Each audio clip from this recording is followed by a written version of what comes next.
So the first constraint is exactly what you just said. You have these inner demons, let's say, all of which need to be satisfied. But they need to be satisfied in a very particular way. Not only do they need to be satisfied today, but they need to be satisfied today in a way that doesn't interfere with satisfying them next week, next month, next year, and in a decade. So, because there's no point in you betraying your future self to gratify your present self. Right. It's a stupid game. Okay, so you're constrained by the necessity of satisfying yourself, but of maintaining that satisfaction across time. But then it gets even worse. That's hard enough. But it's like there's an infinite number of yous extending indefinitely into the future, and all of them have to be satisfied simultaneously. But then it's worse because it isn't just you. You have to figure out how to gratify all those internal demons in a sustainable way, in a way that other people not only don't object to, but probably help you with, and that benefits them at the same time. Well, then you think, well, there just aren't that many ways of solving that problem. And we know some of them. One of them is reciprocity. You know, like if you go out of your way for me, it's incumbent on me to notice that and to attempt in some manner to repay you. And like if we're good friends, that's what we'll do. If we're good brothers, that's what we'll do. That's what you do with your wife. It's a reciprocal arrangement. And that keeps things flowing properly across time. So there is an ethic. This is the answer to the postmodern conundrum. It's like, well, is life meaningless? Is everything just nihilist? Is nihilism the right answer? Or maybe, you know, what would you call identification with an ideology as a counterposition to nihilism? So nihilism is wrong. Life is meaningful. And that's what 12 Rules for Life is about. The first meaning of life is suffering and malevolence. There's indisputable realities. Okay?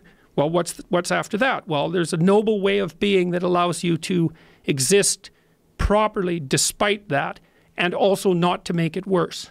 So can your life be meaningful enough so that you,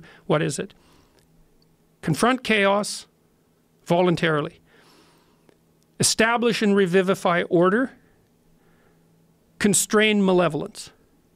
That's a good 3-part doctrine for life. There's things to do. And so that's what I've been talking to the audiences that I've been seeing over the last year. It's like, get your act together. Stand up forthrightly. That's rule 1. Stand up straight with your shoulders back. There's a vulnerable position, right? Because you're open. But it's a powerful position because it means that you're brave enough to take what's coming. And it isn't like what's coming isn't dangerous. It's dangerous. So, but your best bet is to be dancing on your feet and ready for it. Pay attention and be awake. And to treat yourself properly, that's rule 2, is figure out how to treat yourself as if you're someone worth coming to the aid of.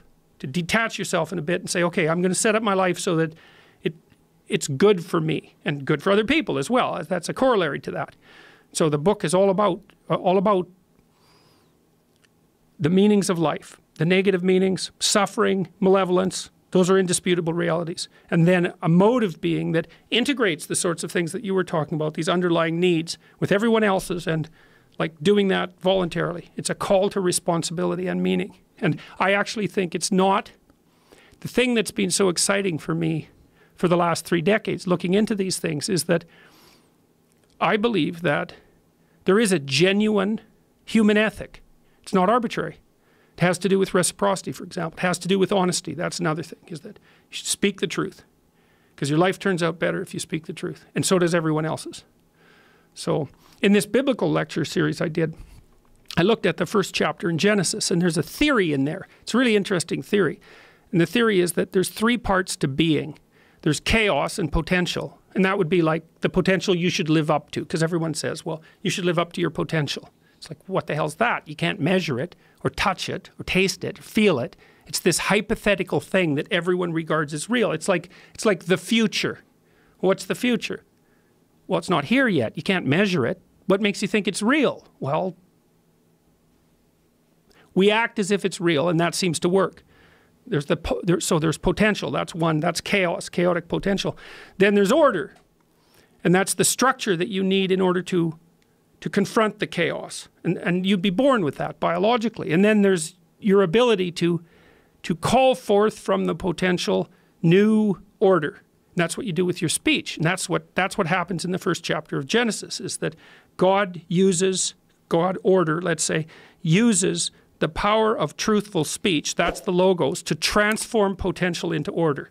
And that's what people are made in the image of. So there's this theory, it's a lovely theory that's laid out right at the beginning of the Bible that says that if you tell the truth, you transform the potential of being into a habitable actuality. That's how it works. So you say, well, how do you make the world better? Tell the truth. Because the world you bring into being as a consequence of telling the truth will be a good world. And I believe that's true. I think it's true metaphorically. I think it's true theologically. And I think it's true like at the practical and scientific level as well. I think it's true in all those levels simultaneously. So that's been ridiculously exciting to sort through.